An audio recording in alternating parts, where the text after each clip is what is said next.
कर्पूरगौरं करुणावतारं संसारसारं भुजगेन्द्रहारं सदा वसन्तं हृदयारविन्दे भवं भवानी सहितं नमामि। सम्पूर्ण दर्शक तथा श्रोता महानुभावहरू नमस्कार।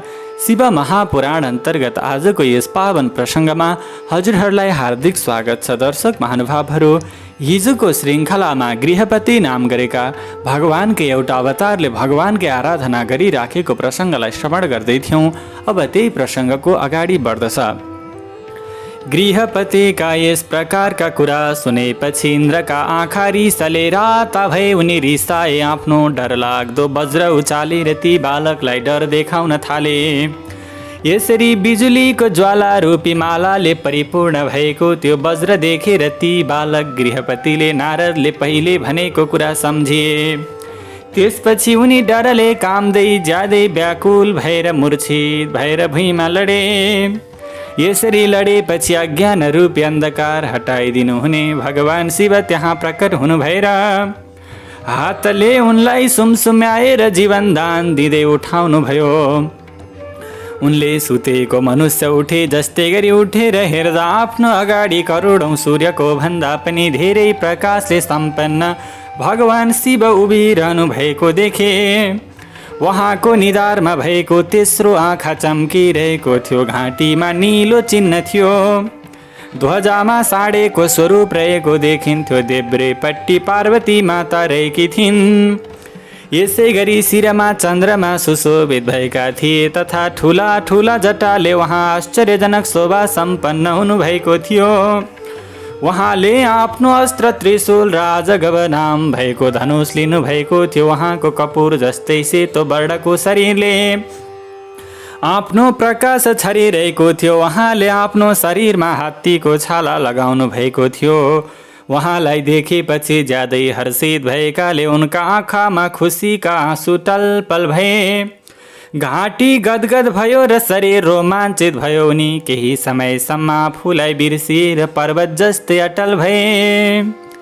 उनी यसरी निश्चल भएर उभिएको देखेपछि भगवान शिवले मुसु मुसु हाँस्दै भन्नुभयो, तिमी आफ्नो हातमा वज्र लिएका इन्द्रदेखि धेरै डराएछौ। अब तिमी नडराऊ, किनकि मेरो भक्तमाथि इन्द्र र वज्र नभएर यमराजले पनि आफ्नो प्रभाव पार्न सक्दैनन्।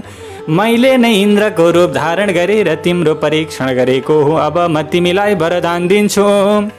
आजदेखि तिमी अग्निका अधिपति हुनेछौ। तिमी सबै प्राणीभित्र जठराग्निका रूपमा घुम्नेछौ।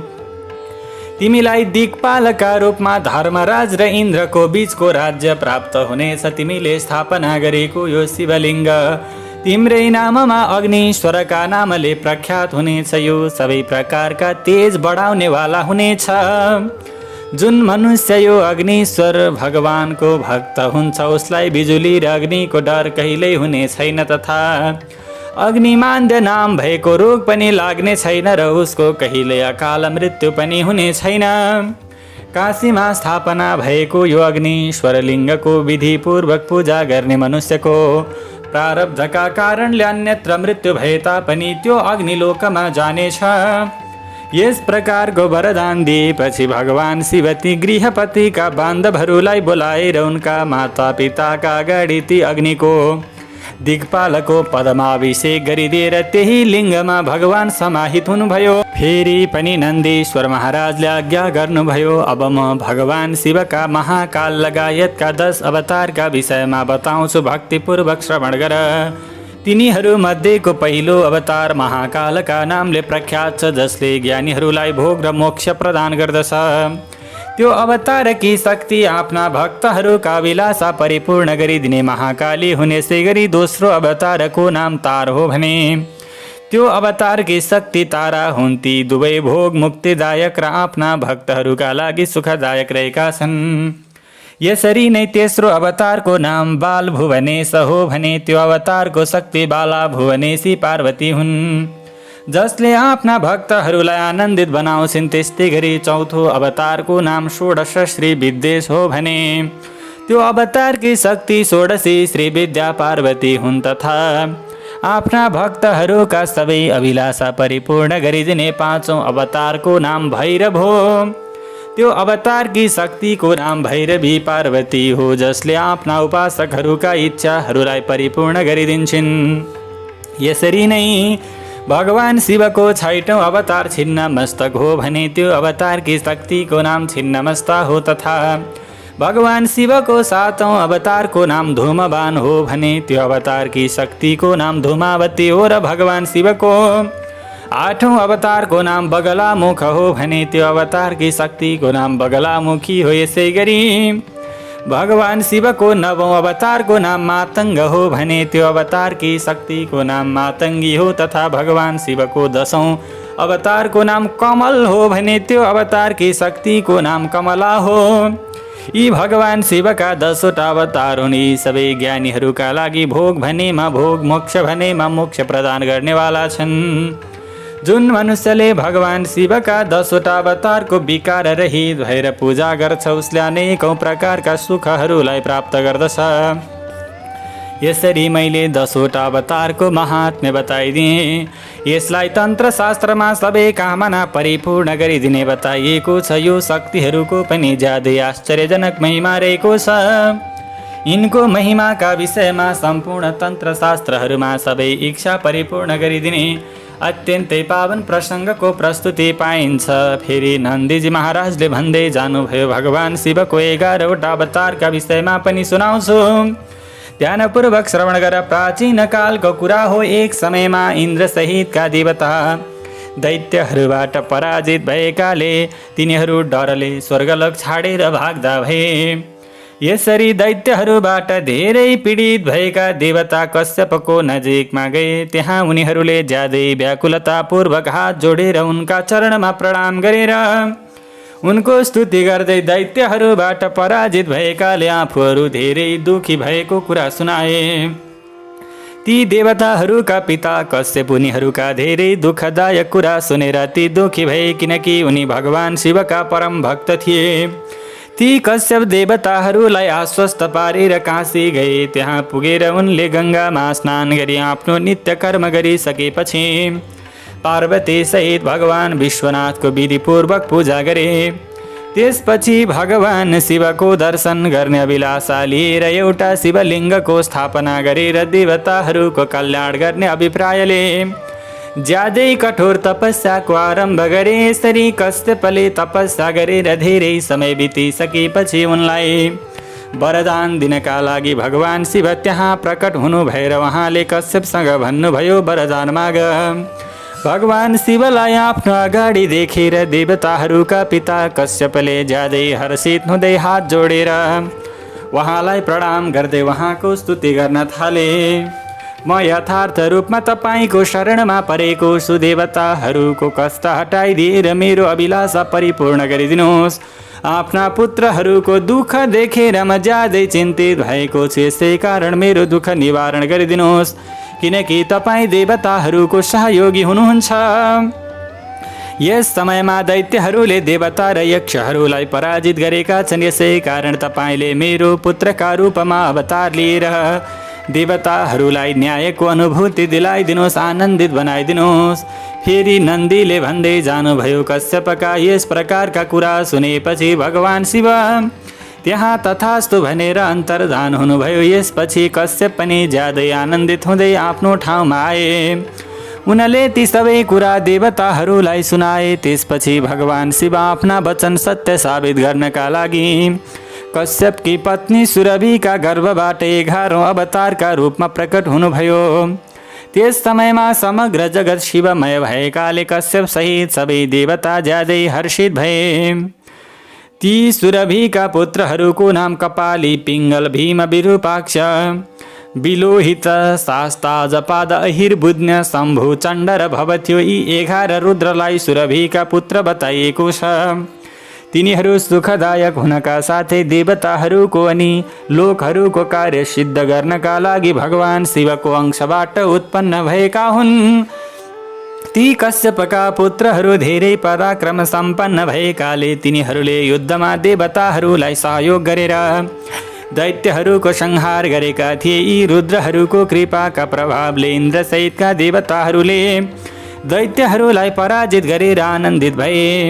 अहिले पनि भगवान शिवको अंशबाट उत्पन्न भएका ती रुद्रहरू देवताको रक्षाका लागि स्वर्गमा बसिरहेका छन्। यसरी नन्दीजी महाराजले भगवान शिवका 11वटा रुद्र अवतारका विषयमा बताइसकेपछि विशेष गरेर भगवान शिव धर्मको रक्षाका लागि दुर्वासाका रूपमा प्रकट हुनुभएको प्रसङ्ग सुनाउन प्रारम्भ गर्नुभयो। अनुसुयाका पति ब्रह्मज्ञानी अत्रिले ब्रह्माको उपदेश अनुसार आफ्नी पत्नी सहित ऋक्ष कुल पर्वतमा गएर पुत्र प्राप्त गर्ने अभिलाषाले ज्यादै कठोर तपस्या गरे।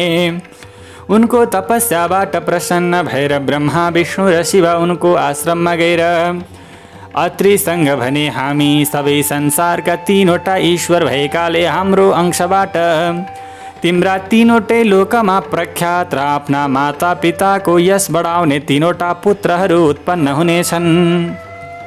अत्रिलाई यस प्रकारको वरदान दिएपछि उनीहरू गए। यसपछि ब्रह्माको अंशबाट चन्द्रमा, विष्णुको अंशबाट दत्त र भगवान शिवको अंशबाट दुर्वासाले जन्म लिए। यी दुर्वासाले राजा अम्बरीशको परीक्षण गरेका थिए, जुन समयमा यिनलाई सुदर्शन चक्रले पछ्याएको थियो। त्यो समयमा शिवको आज्ञा अनुसार अम्बरीशले प्रार्थना गरेपछि त्यो भगवान श्री विष्णुको चक्र शान्त भयो। यिनैले रामको पनि परीक्षण गरेका थिए। कालले मुनिको रूप धारण रामसँग म र तिमीले कुरा गरिरहेको अवस्थामा रामको नजिकमा कोही आउन नपाउने र जो आउँछ मृत्यु हुने शर्त राखेका थिए। दुर्वासाले जबरजस्ती लक्ष्मणलाई पठाएका हुनाले रामले तत्कालै लक्ष्मणलाई परित्याग गरिदिए। यिनले श्री कृष्णको पनि परीक्षण गर्ने सिलसिलामा रुक्मिणी सहित कृष्णलाई आफू सवार भएको रथ तान्न लगाएका थिए। यसरी दुर्वासाले अनेकौं प्रकारका लीला गर्दा भए। अब फेरि नन्दीजी महाराजले हनुमानको चरित्रका विषयमा सुनाउन प्रारम्भ गर्नुभयो। हनुमानको रूप धारण गर्नुभएका भगवान शिवले धेरै उत्तम लीलाहरू गर्नुभएको छ। यही रूपमा भगवान शिवले रामको ठुलो कल्याण पनि गर्नुभएको छ। उहाँको त्यो चरित्रका विषयमा सुना। एक समयको कुरा हो जुन समयमा ज्यादै आश्चर्यजनक लीला गर्नुहुने भगवान शिवले विष्णुको मोहिनी रूप देख्नुभयो। त्यस समयमा कामदेवको बाणले पीडित भए जस्तै गरी विचलित हुनुभयो। त्यस समयमा उहाँले रामको कार्यसिद्धिका लागि विशेष गरेर आफ्नो तेजलाई पृथ्वीमा छोडिदिनुभयो। त्यसपछि सप्तर्षिहरूले त्यो धुरामा राखे, किनकि भगवान शिवले रामको कार्यसिद्धिका लागि उनीहरूको मनलाई अभिप्रेरित गर्नुभएको थियो। त्यसपछि ती महर्षिहरूले शिवको त्यो तेजलाई रामको कार्य सिद्ध गर्ने अभिप्रायले गौतमकी पुत्री अञ्जनाको कानद्वारा उनीमा स्थापित गरिदिए। यसरी स्थापना गरिएको त्यो गर्भबाट समय पुरा भएपछि भगवान शिव ज्यादै पराक्रमी बाँदरको शरीर धारण गरेर उत्पन्न हुनुभयो र उहाँको नाम हनुमान रह्यो। ती हनुमानले बाल्यकालमा उदाउन लागेका सूर्यलाई सानो फल सम्झिएर निलिदिएका थिए। यसपछि देवताहरूले प्रार्थना गरेकाले उनले सूर्यलाई उकेलिदिएका थिए। त्यस समयमा देवताहरूले उनलाई भगवान शिव सम्झिएर धेरै वरदान दिए। त्यसपछि ज्यादै हर्षित भएका हनुमानले आफ्नी माताको नजिकमा गएर सबै कुरा विस्तारमा सुनाए। यसपछि आफ्नी माताको आज्ञा अनुसार हनुमानले सधैँ सूर्यको नजिकमा गएर उनीबाट नायास रूपमा सबै विद्याहरू हासिल गरे। त्यसपछि भगवान शिवको अंशबाट उत्पन्न भएका हनुमान सूर्यको आज्ञा अनुसार सूर्यको अंशबाट उत्पन्न भएका सुग्रीवको नजिकमा गए। यसका लागि पनि उनले आफ्नी माताबाट आज्ञा लिएका थिए। यसपछि नन्दीजी महाराजले रामका बारेमा त्यो चरित्रलाई संक्षेपमा बताएर हनुमानले रामको कार्य यथार्थ रूपमा सिद्ध गरेको, त्यसै गरी अनेकौं प्रकारका लीलाहरू गरेको, असुरहरूको अपमान गरेको, पृथ्वीमा राम भक्ति स्थापना गरेको तथा भगवानका भक्तहरू मध्येमा पहिलो भएर सीता र रामलाई ज्यादै आनन्दित बनाएको प्रसङ्गलाई श्रवण गराउनुभयो। ती भगवान शिवको अंशबाट उत्पन्न भएका ज्यादै ऐश्वर्यशाली हनुमानले लक्ष्मणको प्राण बचाए। सबै देवताहरूको घमण्डलाई धुलो पीठ बनाइदिए तथा भक्तहरूको उद्धार गरे। ती हनुमान सधैँ रामको कार्यमा एकाग्रतापूर्वक लाग्ने, तीनवटै लोकमा रामको दूतका नामले प्रख्यात। दैत्यहरूको संहारकर्ता र भक्तहरूमाथि दयालु छन्। यसरी नन्दीश्वरजी महाराजले ती सम्पूर्ण प्रकारका हनुमानका चरित्रहरू बताइसकेपछि भगवान शिवको अर्को पिप्पलाद नाम भएको सर्वोत्कृष्ट अवतारका रूपमा बताउन प्रारम्भ गर्नुभयो। एक समयमा दैत्यहरूले वृत्रासुरको सहयोगमा इन्द्र सहितका देवताहरूलाई पराजित गरिदिए। त्यस समयमा ती सबै देवताले अनायास रूपमा दधिचीको आश्रममा आफ्ना अस्त्रहरू फ्याँकेर तत्कालै पराजय स्वीकार गर्दा भए। त्यसपछि पराजित भएका इन्द्र सहितका देवता र देवर्षिले तत्कालै ब्रह्मलोकमा गएर ब्रह्मालाई आफ्नो पीडाका विषयमा विस्तारमा बताउँदा भए। देवताहरूका यस प्रकारका कुरा सुनेपछि ब्रह्माले त्यसको रहस्य यथार्थ रूपमा प्रस्ट्याउने सिलसिलामा भने, यो सबै त्वष्टाको योजनामा भएको हो। त्वष्टाले तिमीहरूको वध गर्ने अभिलाषा लिएर ज्यादै कठोर तपस्या गरेर यो ज्यादै तेजस्वी वृत्रासुरलाई उत्पन्न गराएका हुन्। यो दैत्य धेरै आत्मबलले सम्पन्न रहेको छ, सबै दैत्यहरूको अधिपति पनि हो। यसै कारण अब तिमीहरू यसको वध हुने उपायको खोजीमा लाग्नु पर्दछ। म तिमीहरूलाई एउटा उपाय बताइदिन्छु। जुन दधिची नाम भएका मुनि छन्, उनी तपस्वी र आफ्ना सम्पूर्ण इन्द्रियहरूलाई बसमा राख्नेवाला छन्। उनले प्राचीन कालको समयमा भगवान शिवको आराधना गरेर उनको शरीरका हाड वज्र जस्तै बलिया हुने वरदान पाएका छन्। यसै कारण तिमीहरूले तिनीसँग उनका हड्डीहरूका लागि अनुरोध गर। तिमीहरूले प्रार्थना गरेपछि उनले अवश्य दिनेछन्। उनले दिएका हड्डीहरूको वज्रदण्ड बनाएपछि तिमीहरूले निश्चित रूपमा त्यो वृत्रासुरको वध गर्न सक्नेछौ। ब्रह्माका यस प्रकारका कुरा सुनेपछि इन्द्र, देवताहरूका गुरु बृहस्पति र सबै देवता सहित तत्कालै दधिची ऋषिको ज्यादै पवित्र आश्रममा आए। त्यहाँ आएपछि देवराज इन्द्रले सुवर्चा सहित दधिची ऋषिलाई देखेपछि हात जोडेर उनलाई आदरपूर्वक नमस्कार गरे। यसपछि बृहस्पति र अरू देवताहरूले उनको अगाडि नम्रतापूर्वक शिर निहुर्याए। दधिची ऋषि ज्यादै विद्वान भएकाले उनले देवताहरू आफ्नो आश्रममा आउनुको कारण बुझेका हुनाले उनले आफ्नी पत्नी सुवर्चालाई आफ्नो आश्रमबाट अन्यत्र पठाइदिए। त्यसपछि आफ्नो स्वार्थ सफल बनाउन ज्यादै सिपालु इन्द्रले दधिचीसँग भने, तिमी भगवान शिवको ज्यादै प्रिय भक्त, दाता र आफ्नो शरणमा आएकाहरूका रक्षक हौ। यसै कारण हामी सबै देवता र देवर्षि त्वष्टाबाट अपमानित भएकाले तिम्रो शरणमा आएका छौँ। तिमीले आफ्ना वज्र जस्तै बलिया हड्डीहरू हामीलाई देऊ, किनकि तिम्रा हड्डीबाट वज्र बनाएर म त्यो देवताहरूको शत्रु, त्यसै गरी पृथ्वीलोकका जनताहरूको शत्रु वृत्रासुरको वध गर्नेछु। देवताका राजा इन्द्रका यस प्रकारका कुरा सुनेपछि परोपकारलाई सर्वोपरि ठान्ने दधिचीले भगवान शिवको ध्यान गर्दै आफ्नो शरीर परित्याग गरिदिए। उनका सबै बन्धन खुस्किसकेका हुनाले उनी तत्कालै ब्रह्मलोकमा गए। त्यस समयमा त्यहाँ फुलको वर्षा हुन थाल्यो भने त्यहाँ भएका सबै ज्यादै आश्चर्यचकित भए। त्यसपछि इन्द्रले तत्कालै सुरभि नाम भएकी गाईलाई बोलाएर त्यो शरीर चाट्न लगाए तथा विश्वकर्मालाई ती हड्डीहरूको अस्त्र बनाउने आज्ञा दिए।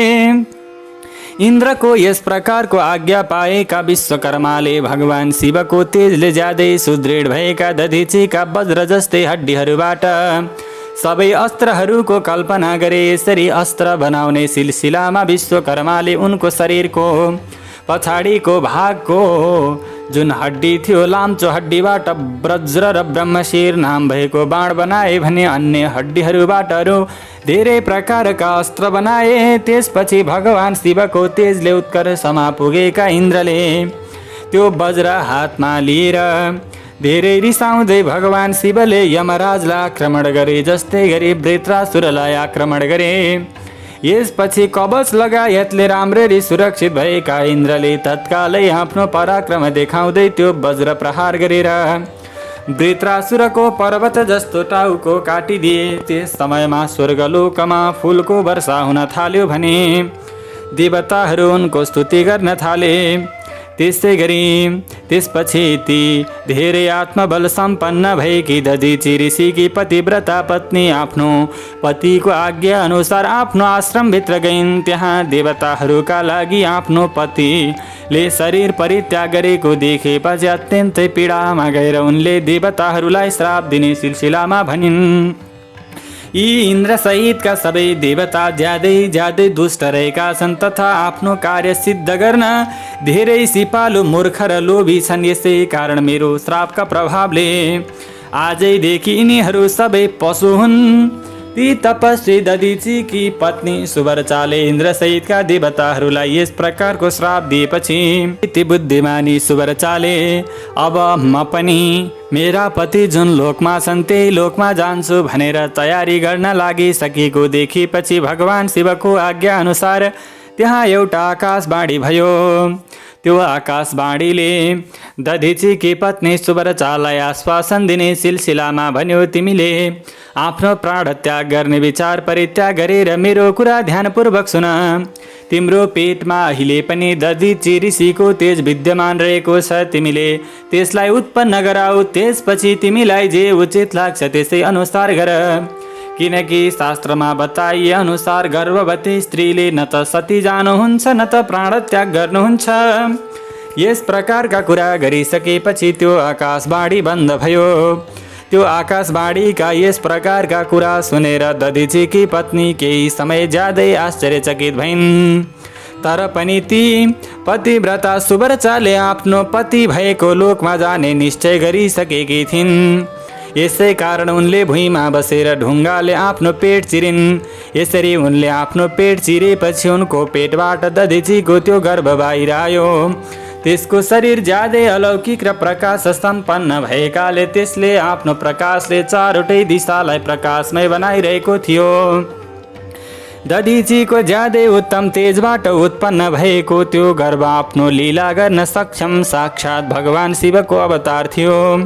ती दधिचीकी पत्नी सुवर्चाले त्यो अलौकिक शरीर सम्पन्न आफ्नो पुत्रलाई देखेपछि मनमा यो भगवान शिवको अवतार हो भन्ने निश्चय गरिन्। यस प्रकारको निश्चय गरेपछि उनी ज्यादै आनन्दित हुँदै तत्कालै त्यसलाई नमस्कार गरेर उसको स्तुति गर्न थालिन्। उनले त्यो स्वरूप आफ्नो हृदयमा स्थापित गरिन्। त्यसपछि आफ्नो पति भएको लोकमा जाने अभिलाषाले कि सुवर्चाले मुस्कुराउँदै प्रेमपूर्वक आफ्नो त्यो पुत्रसँग भन्दी भइन्, तिमी यो पिप्पलको रुखको फेदमा लामो समयसम्म बस। तिमी सबै प्राणीका लागि सुखदायक बन तथा अब मलाई आनन्दसँग आफ्नो पति भएको लोकमा जाने आज्ञा देऊ। त्यहाँ म आफ्ना पतिसँगै रहेर रुद्रको रूप धारण गरेका तिम्रो ध्यान गरिरहनेछु।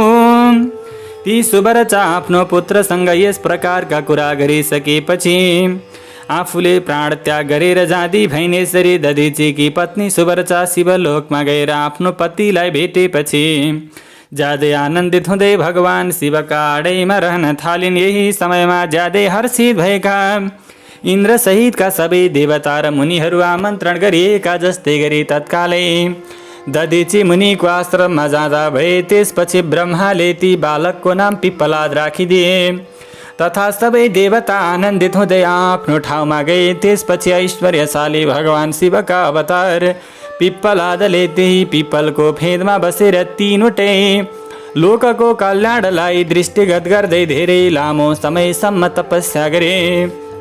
त्यसपछि पिप्पलाद यौवन भएपछि राजा अनरण्यकी पुत्री पद्मासँग विवाह गरेर उनीसँग विलास गर्न थाले। उनका 10वटा पुत्र जन्मिए भने ती सबै आफ्नो पिता जस्तै महात्मा र कठोर तपस्वी थिए। तिनीहरूले आफ्नी माता पद्मालाई धेरै आनन्दित बनाएका थिए। यसरी भगवान शिवको लीला रूपी अवतार पिप्पलादले ज्यादै ऐश्वर्यशाली र अनेकौं प्रकारका लीला गरे। उनले संसारमा सबैले निवारण गर्न नसक्ने शनिको पीडा देखेर मनुष्यहरूलाई वरदान दिने सिलसिलामा भने जन्मेदेखि 16 वर्षसम्मका मनुष्यहरूलाई र भगवान शिवका भक्तहरूलाई शनिले पीडित बनाउन सक्दैनन्। यो मेरो वचन कटु सत्य हो। यदि कहीँ शनिले मेरो वचनको अपमान गरेर ती मनुष्यहरूलाई पीडित बनाए भने उनी निश्चित रूपमा भस्म हुनेछन्। यसै कारण त्यो डरका प्रभावले ज्यादै भयभीत भएका शनिले आफू रिसाए पनि त्यस्ता मनुष्यहरूलाई पीडित बनाउँदैनन्। यसरी नन्दीले ती ब्रह्माजी लगायत ती सम्पूर्णहरूलाई लीलाका आधारमा मनुष्य स्वरूप धारण गर्ने पिप्पलादको चरित्रका विषयमा सुनाएको प्रसङ्ग श्रवण गराइसकेपछि गाधी कौशिक र पिप्पलादको स्मरण गरेपछि शनिको पीडा नष्ट हुने प्रसङ्गलाई पनि श्रवण गराउँदा भए। ती दधिची मुनि ज्यादै ज्ञानी सत्पुरुषहरूका प्रिय र भगवान शिवका परम भक्त भएका कारणले गर्दा भगवान शिव उनको पुत्र पिप्पलादका रूपमा उत्पन्न हुनुभयो।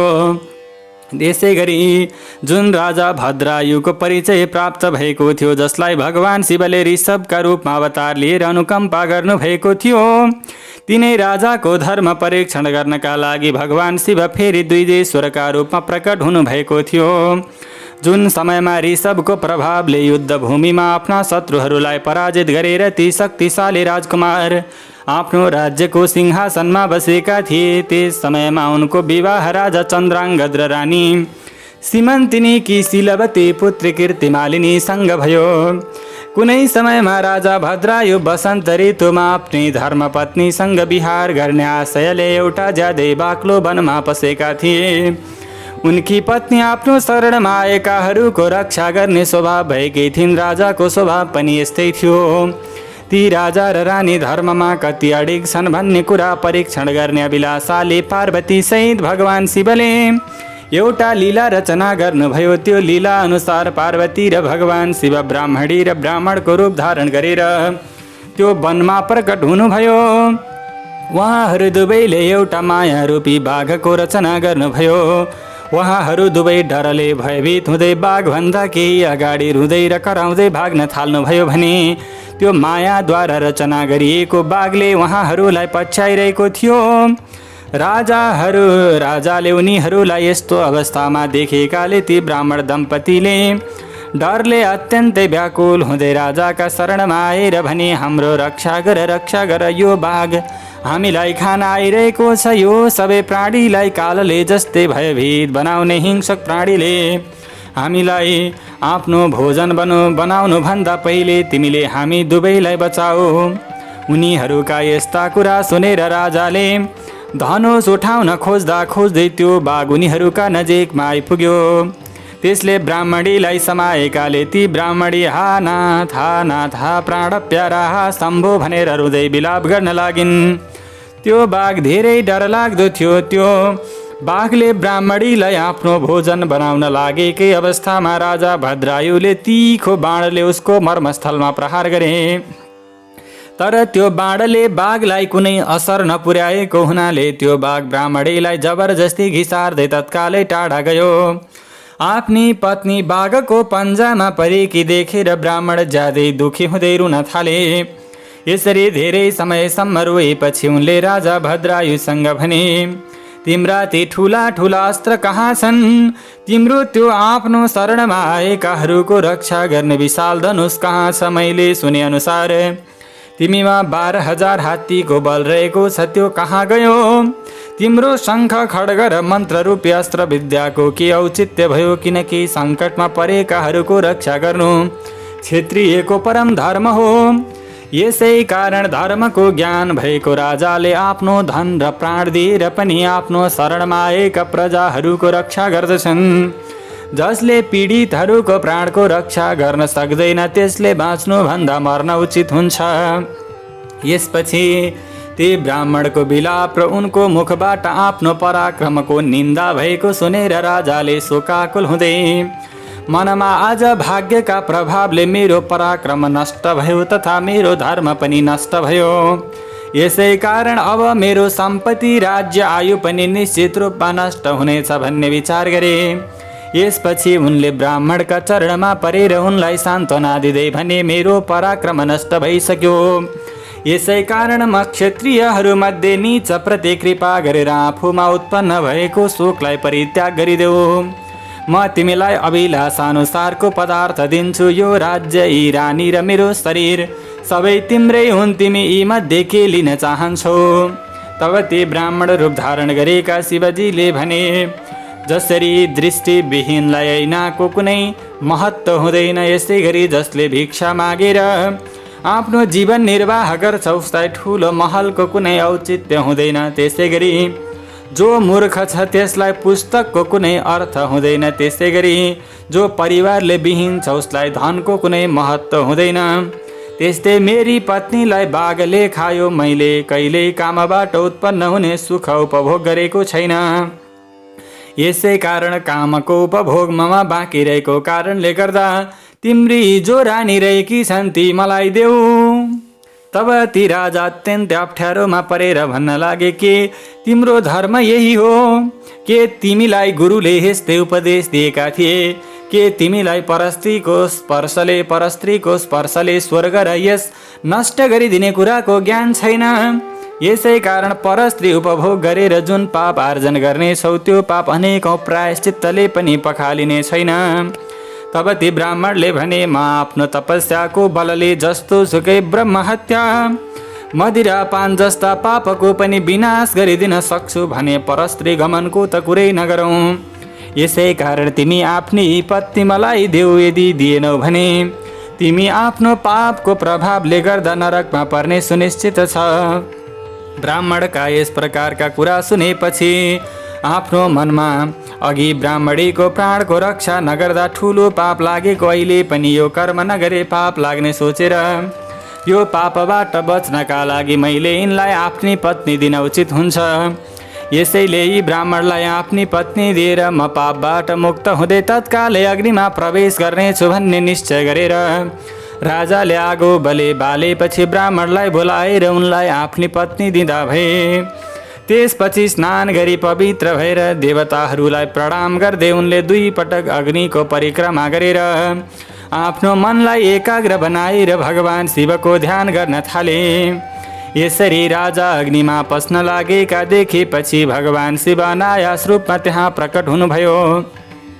उहाँका 5वटा मुख थिए भने चन्द्रमाले उहाँको शिरको शोभा बढाएका थिए तथा केही पहेँला जटा झुन्डिरहेका थिए। उहाँ करोडौं सूर्य जस्तै तेजस्वी हुनुहुन्थ्यो। आफ्ना हातहरूमा त्रिशूल, 2 धारे तरबार, बञ्चरो, ढाल, अभय मुद्रा, वरद मुद्रा र पिनाक नाम भएको धनुष धारण गरेर साँडेको पिठ्यौमा बस्नुभएका भगवान शिवलाई राजाले आफ्नो अगाडि प्रत्यक्ष देख्दा भए। यसरी उहाँको दर्शन पाएर ज्यादै आनन्दित भएका राजा भद्रायुले हात जोडेर स्तुति गर्दा भए। यसरी राजाले स्तुति गरेपछि धेरै प्रसन्न हुनुभएका पार्वती सहित भगवान शिवले भन्नुभयो, तिमीहरू कसैको चिन्तन नगरी सधैँ मेरो पूजा गरेका छौ। तिम्रो भक्तिका प्रभावले र तिमीले गरेको यो ज्यादै पवित्र स्तुतिका आधारमा म धेरै प्रसन्न भएको छु। तिम्रो भक्तिभाव परीक्षण गर्नका लागि म आफै ब्राह्मणको रूप धारण गरेर आएको थिएँ।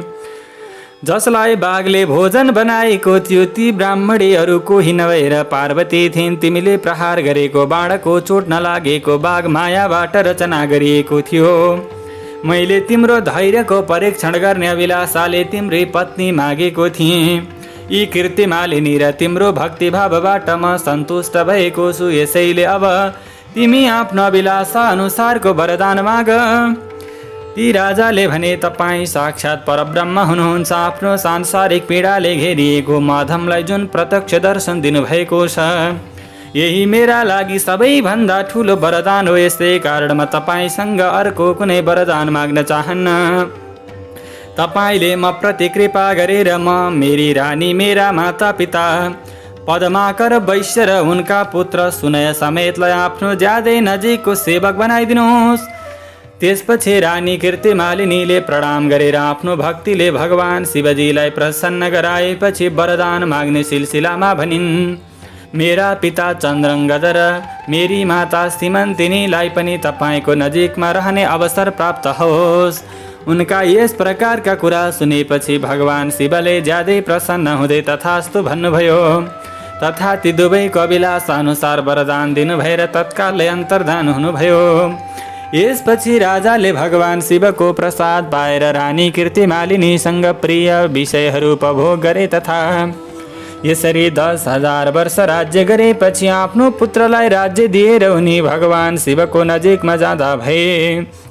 जुन मनुष्यले भगवान शिवको यो ज्यादै पवित्र पाप विनाशक र गोपनीय प्रसङ्ग सुन्छ वा शुद्ध भएर पढ्दछ त्यो यस लोकमा अनेकौं प्रकारका सुखहरूलाई भोगहरूलाई उपभोग गरेर अन्तमा जसरी भद्रायु नाम गरेका राजा शिवजीमा गएर समाहित भए त्यसरी नै भगवान शिवजीमा गएर समाहित हुन्छ। ओम तब तत्त्वं न जानामि कीदृशोऽसि महेश्वर यादृशोऽसि महादेव तादृशाय नमो नमः। हवस् त दर्शक महानुभावहरू, आजको यस पावन प्रसङ्गमा शिवजीका विभिन्न महिमाहरूलाई श्रवण गऱ्यौँ। भोलिका दिनमा यसपछिका भगवानका अन्य अवतारहरू सम्बन्धी प्रसङ्गहरू लिएर उपस्थित हुने नै छौँ। गौरीशङ्कर भगवानको परम कृपा हजुर तथा हजुरका सम्पूर्ण परिवारजनमा सदा सर्वदा रहिरहोस्। नमस्कार। ओम सर्वे भवन्तु सुखिनः, सर्वे सन्तु निरामयाः, सर्वे भद्राणि पश्यन्तु मा कश्चित् दुःखभाग् भवेत्।